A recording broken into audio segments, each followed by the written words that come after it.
What's going on, you guys? Slim here, finally back with another video for you guys. And today, you guys, I have my boy Jourdan's top 4 NEKROZ deck profile. It's 2023, about to be 2024, and that's right, we're talking about NEKROZ.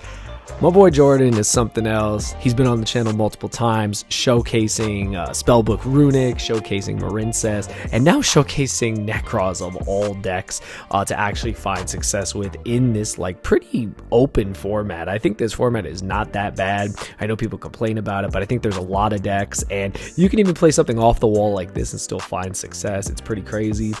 Be sure to check out his channel. I'll have it down in the link in the description. As always, you guys know, subscribe, like, all that jazz. But yeah, this is crazy. To see NEKROZ in 2023.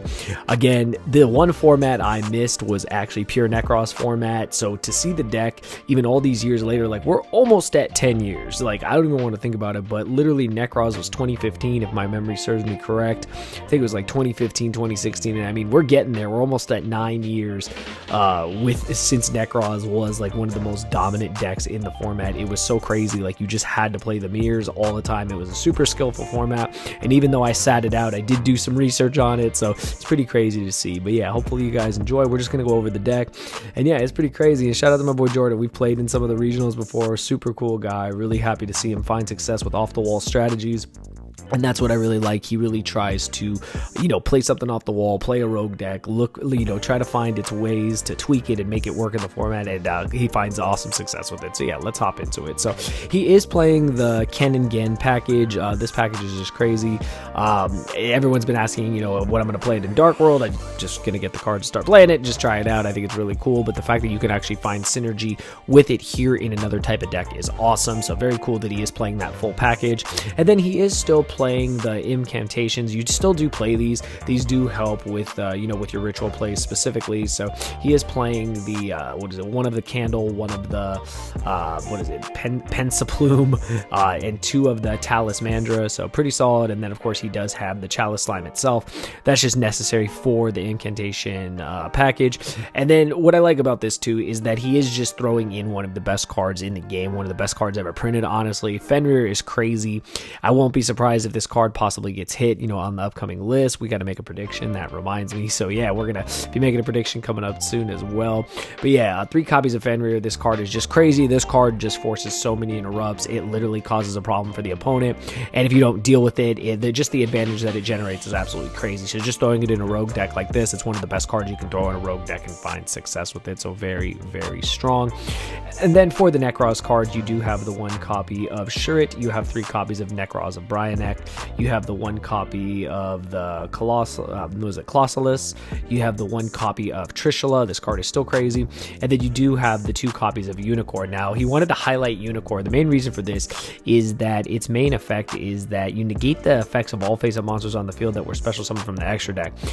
It actually plays around Noir. It literally plays around one of the hardest cards to deal with in the format. And purely, he actually let me know about this, that this card literally just laughs at effects like that. This is continuous. It doesn't activate. It's pretty crazy. So NEKROZ the Unicorn just being a floodgate monster that can just completely just lock your opponent out is crazy.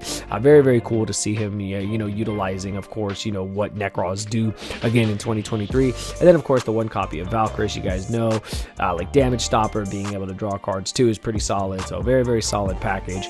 And you guys can see there are no hand traps in the deck. He did opt to go more so for just board breakers and just being able to play through boards. So you do have 2 copies of Econ. This card is very solid. Being able to dodge hand traps, being able to take your opponent's monsters, very, very solid.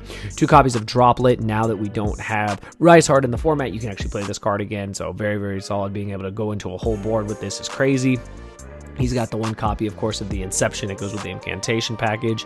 And then for the NEKROZ rituals, he does have the 1 copy of NEKROZ Cycle, along with the 2 copies of the Kaleidoscope and the 1 copy of the NEKROZ Mirror.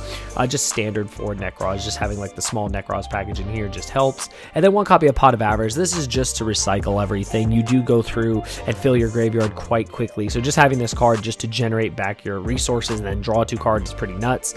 So yeah, very, very solid. And then of course, 3 prep. This just searches you what you need. It's very, very standard. One Rhoda has multiple targets in here. Of course, you know, the Kenningen, so you have that on top of the being able to search Colossalus, so that does have some good synergy there.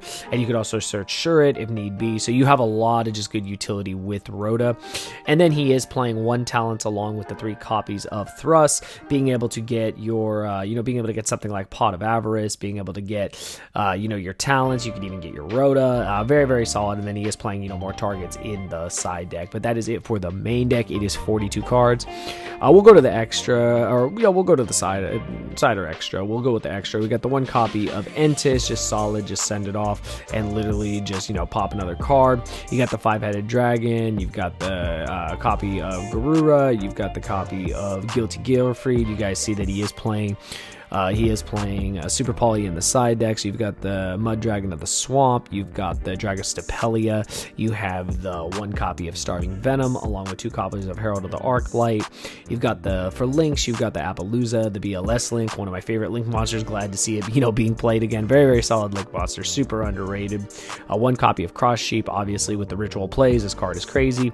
You got the 1 copy of Dino Mondo, a card I've actually never heard of, but this card is 2 monsters, including a ritual monster, and it says that this card is special summon. You could target 1 card on the field and 1 ritual monster in your graveyard. You shuffle both of them into the deck, and then during your opponent's turn, a quick effect, you contribute this card, then you can target 1 ritual monster in your graveyard and either add it to your hand or special summon it. So that's a very, very solid effect. A card I've never even heard of, but really good support for ritual deck. So I really like to see it. And then 1 copy of IP Masquerena, and lastly 1 copy of All Mirage. And then lastly with the side deck, he is siding, it looks like 1 copy of Ben 10 along with 1 copy of Natasha. Natasha going second, just crazy, just steal all your opponent's monsters. Ben 10 can just get more of your pieces going. He's playing the 1 copy of Called By, obviously to play around hand traps. 1 copy of Change of Heart, very solid, going second card. 2 copies of Cyclone. This is just good against like the runic decks or anything that needs to, being able to banish a face down is a lot of times more valuable than simply destroying them. Just good against Labyrinth as well, so they can't get their effects off. 1 copy of Dark Ruler No More. This, you only need 1 copy. He's playing the 3 Thrust, so he can get it if need be. 1 Duster and 2 Storm, pretty self-explanatory for the back row decks. Can also just clear front row if need be. And then 3 copies of Super Poly. This card is just crazy. One of the best cards in the format currently. You can just literally break almost any board with it if you have the appropriate Super Poly targets. So very, very solid. Then he is playing the 1 Punishment. I do like this. Putting in the Punishment as another, another thrust target, really cool. So it could just be more interruption with the Entis being able to pop 2 cards is very solid. And then lastly, he is playing White Howling. I haven't seen this card in super long since people were playing Sky Striker. But this card does read, if you do control a water monster, you target 1 spell in your opponent's graveyard, banish it. Then if you do, for the rest of this turn, negate all spell effects on your opponent's field.